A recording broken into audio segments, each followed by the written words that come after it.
Praise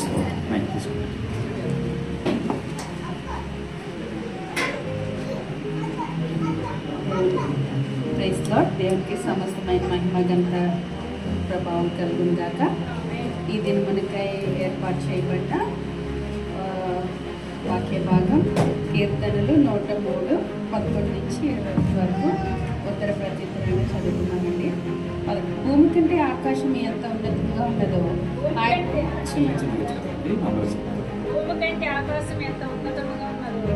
ఆయన ఎంత భయభక్తులు గల వారి ఎట్లా ఆయన కృప అంత అధికంగా ఉన్నది.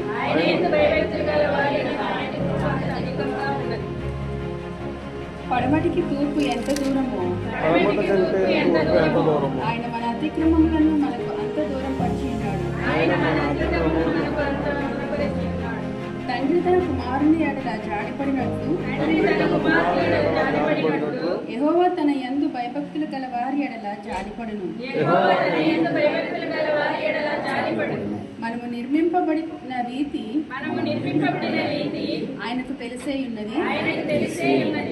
మనము మంటివారమని ఆయన జ్ఞాపకము చేసుకొనుచున్నాడు. నరుని ఆయువు గడ్డివలేనున్నది. అడవి పువ్వు పూయినట్లు వాడు పూయును. దాని మీద గాలి వీచగా అది లేకపోవును. ఆ మీదట దాని చోటు దాని నెరగదు. ఆయన నిబంధనలు గైకొనుచు ఆయన కట్టడలను అనుసరించి నడుచుకొనుచు వారి మీద యెహోవా నడుచుకుని వారి మీద యెహోవా యందు భయభక్తులు గలవారి మీద ఆయన కృప యుగయుగములు నిలుచును. ఆయన నీతి వారి పిల్లల పిల్లల తరమున నిలుచును. యెహోవా ఆకాశమందు తన సింహాసనమును ఏర్పరిచి ఉన్నాడు. ఆయన అన్నిటి మీద రాజ్య పరిపాలన చేయుచున్నాడు.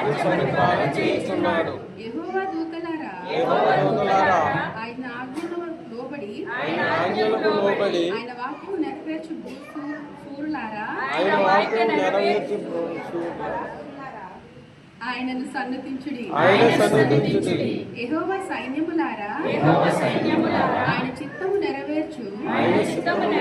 ఆయన పరిచారకులారా మీరందరూ ఆయనను సన్నతించుడి.